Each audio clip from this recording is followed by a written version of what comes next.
The hours after Nintendo dropped the Super Crown were some of the horniest on record. Toadette's transformation to Peachette raised a lot of questions, which would be answered by erotically charged fan art of Bowsette, a version of Bowser that had been transformed into a princess by the Super Crown power-up. Nintendo was clearly not prepared for the response they got to this simple, sweethearted design, which is unusual. Nintendo is very careful about how they represent their family-friendly, non-sexual cast of characters. They're quite controlling, really. Almost domineering. And if Bowsette has taught us anything, it's that Nintendo is right to be cautious. Presented with this issue, we must ask, how does a wholesome company like Nintendo design swimsuits when gamers are such horny little freaks? Swimming was first introduced to the Mario franchise in Super Mario Bros. Nintendo takes what is undeniably the most perverse option by making Mario swim in his shoes and jean overalls. Jeans take forever to dry, and you know he is still wet when he goes to fight Bowser. On the one hand, the limited hardware capability of the NES probably meant it was impossible to program a lot of head-turning beach looks for him. But on the other hand, I do think they could have just made his shirt skin-toned and then leaned into this sort of old-timey swim dress style. Super Mario Bros. Established the strategy that Nintendo would use for underwater outfits for a long time, and that was to not show or even acknowledge that Mario has nipples. When Shigeru Miyamoto and Takashi Tezuka started making Super Mario Bros. 3, they wanted Mario to ride a dinosaur, but were limited by the hardware capabilities. Instead, he got power-ups in the form of some flirty little outfits, like Fursuit Mario and Casual Sunday Afternoon at the FurCon Mario. It's the first time we get an alternate swimming look. The adorable frog suit helped him swim better because he wasn't weighed down by 40 pounds of sodden blue jeans. By the time Super Mario World came out, they didn't have the hardware limitations anymore. So we got Yoshi, the Tanuki suit became a cape, and the frog wetsuit disappeared. This is also the first game in which Mario is wearing those like white cotton gloves that he's always shown wearing on the cover. This is the first game where those actually appear, which means this is actually worse than his normal outfit because now he's wearing fucking gloves in the water. That means after Super Mario Bros. 3, there weren't any updates to Mario's swimwear looks for 19 years. Even in a game like Super Mario Sunshine, which is literally about going on a seaside vacation at a tropical beach resort shaped like a dolphin. The best we got is Mario rolling up his sleeves. From an audience perspective, after all this time, it really seems like Nintendo is just never going to show us more of Mario's body than the famously decorous mid-bicep. And that's fine, actually. The status quo would have been infinitely acceptable if it weren't for one game. You see, the Mario games exist in a surreal and whimsical landscape where you can ride a dinosaur and dressed as a ground-based animal to fly. Mario's nasty, waterlogged jeans wouldn't seem weird until he was thrust into our world, perhaps during one of the most important cultural exchanges on the planet. In the early 2000s, after releasing the Dreamcast, Sega exited the hardware market entirely, instead focusing on software development. So, they were no longer a direct competitor with Nintendo in the zero-sum console arena. It was finally time for infamous rivals Mario and Sonic to clasp their white-gloved hands and say, "Let's-a go fast." But there was a problem. This was the first time these titans would appear in a video game together, and neither franchise could appear to have an advantage or a disadvantage.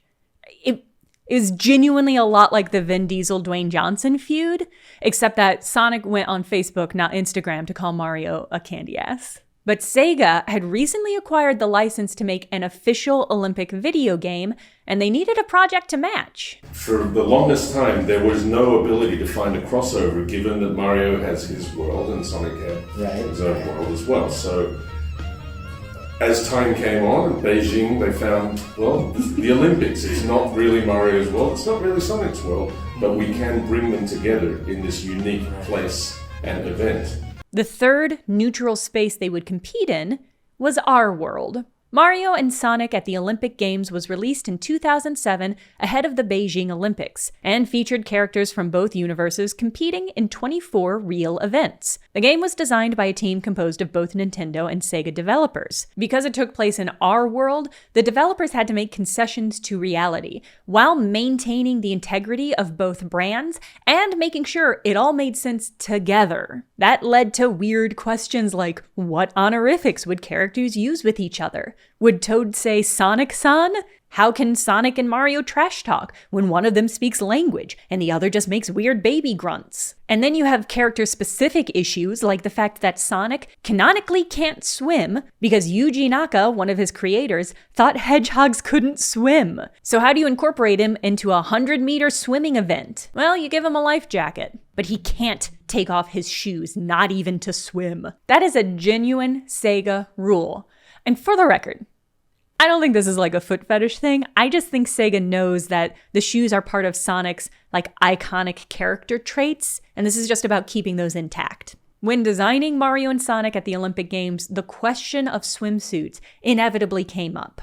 In an Iwata Asks interview about the game, Nintendo CEO Satoru Iwata pointed out that Mario can't swim in overalls because it breaks Olympic regulation. Developer Ohashi says that since Mario swims in his overalls in early games, they thought it would be okay. But they did decide that only the female characters would have swimsuits. And that's probably not because gamers are horny little freaks, although we are. It's probably because the princesses already had an established pattern of getting updated sports looks, so that they didn't have to run around in crinolines. They still got to serve looks while serving the ball. The swimsuit designs were ultimately rejected, but all the ladies did get updated sporty looks. Peach and Daisy got these cute two-piece sets, Blaze got a slick tracksuit, and Amy got some underskirt modesty shorts. To sum it up, the swimsuit strategy for Mario and Sonic at the Olympic Games was to change as little as possible. Mario swam in overalls before, he can do it here. The princesses already have alternate outfits, so let's do that again. This is the path of least resistance. Developer Watanabe says that after the game came out,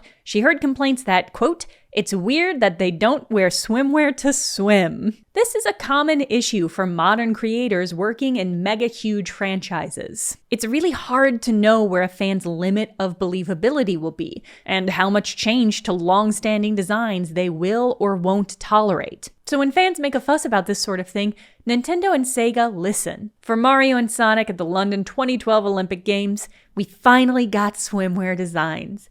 For Peach and Daisy only. But you can't just slap some bikinis on these princesses and call it a day. They're royalty. Game director Kasahara said that we can't have them wear retro swimwear like from the 1930s era, so how should we design them? The supervisory team at Nintendo designed looks that were, according to Watanabe, nearly identical to the design the team made for the first game. The fact that the higher-ups got involved at all should indicate to you how important it was to get these swimsuit looks right. And the results are weird. The looks are cute, but it's weird to see women barefoot and in swimsuits next to a bunch of men who are wearing more clothing than would be allowed for a passport photo. The fact that Nintendo is even acknowledging that swimsuits exist is a huge step forward. It's the most progress we've made on this front in decades. Then, in 2017, in a fairly benign promotion for Super Mario Odyssey, Nintendo posted nipple.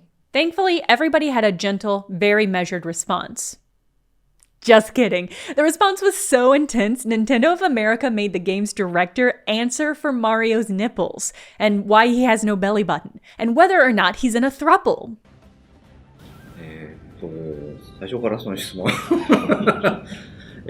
うですね、こんなに反響があると思ってなかったので、ちょっとびっくりしてます。おへそのこともなんか話題になってるのを聞いて、もうそんなに話題になるんだ、次回作おへそつけちゃおうかな。Yes, for the first time ever, Mario had a swimsuit in Super Mario Odyssey. But it wasn't this. These are his boxers. He is skinny dipping in this picture. This is his swimwear. He's still even wearing the gloves. In Mario and Sonic at the Olympic Games Tokyo 2020, everyone finally gets stylish swimsuits and nipples, even Robotnik. No nipples for Waluigi, though. Nintendo, what's that about?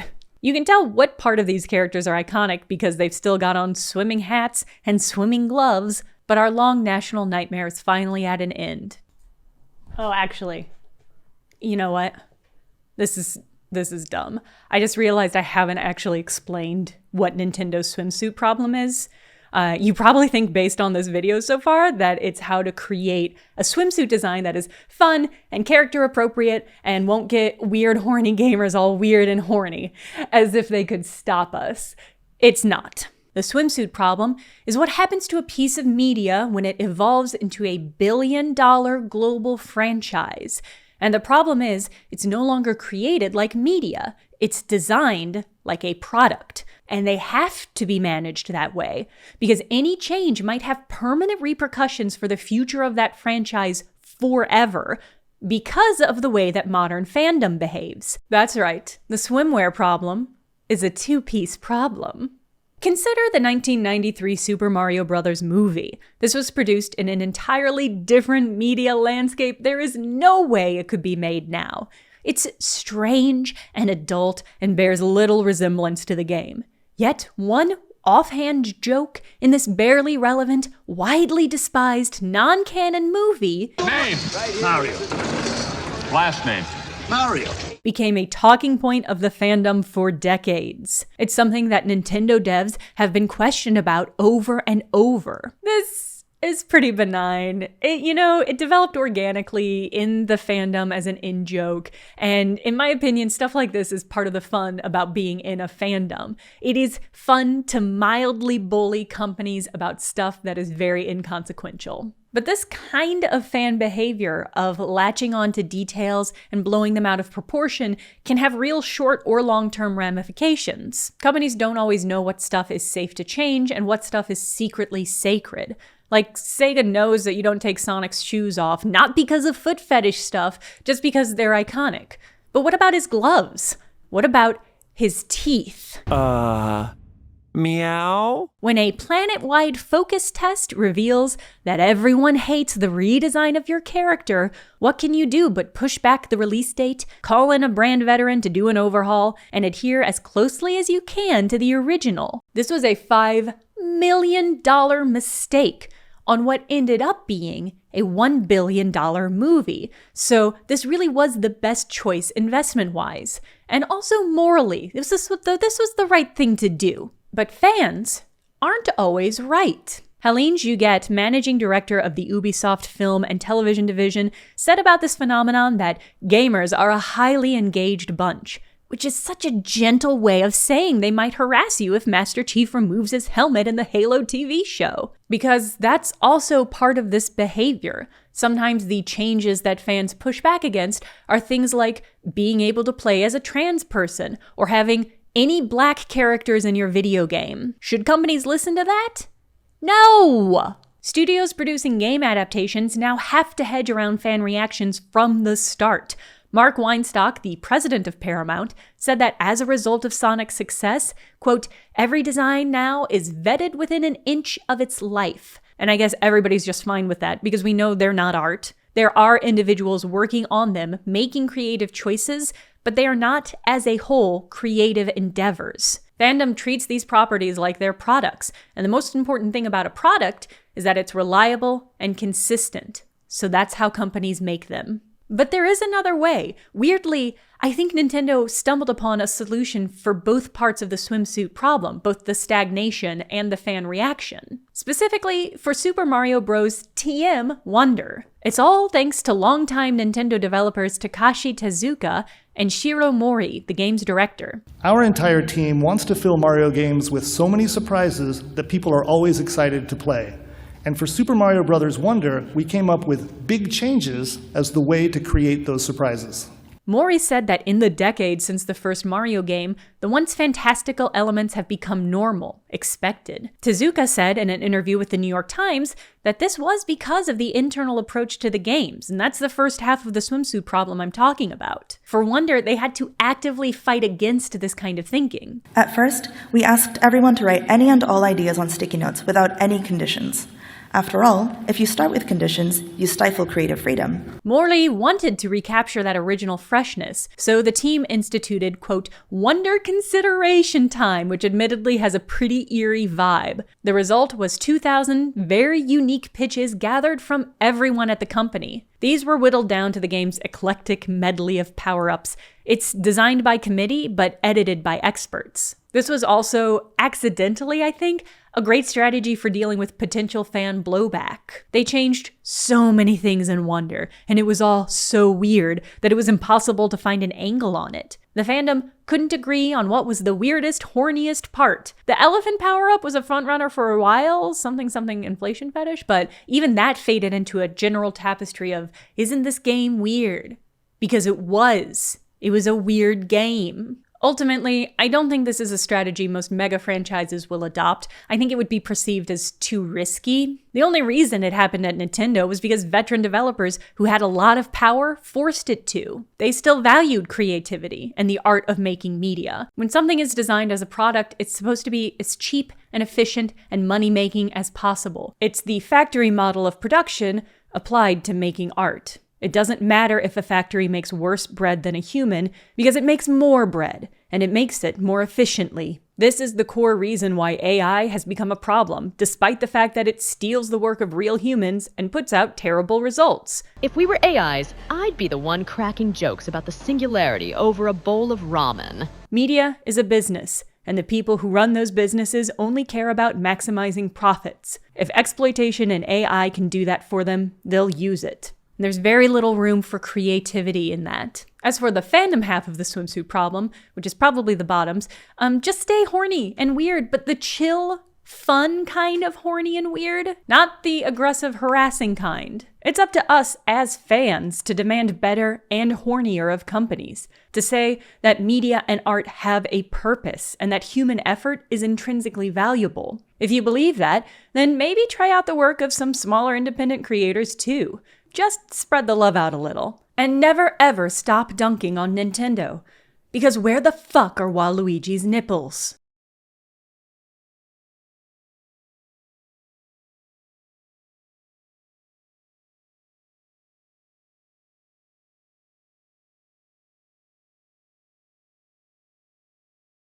Thank you for watching this video, and a very special thank you, in no particular order except alphabetical, to a giant squid named David, Anxious Topiary, Hollis Roswell, Lloyd Weldy, and Zachary Elliott. You truly are the freakiest, horniest little freaks of them all. If you want to support independent creators who are making not video games, but video essays that hopefully you enjoyed since you're still here watching it, you can support me at patreon.com/thejenna. Subscribing gets you access to my exclusive Discord. It gets you access to bonus videos that you won't be able to see anywhere else. It gets you discount codes on my merch store where you can buy shirts like this.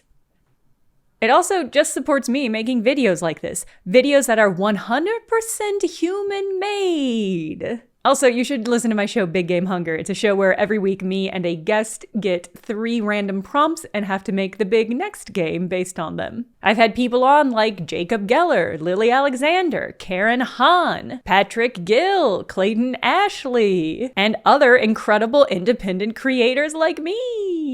You can find that at biggamehunger.com. New episodes every week. It's probably not because gamers are horny little freaks, although we certainly are. My neck just popped.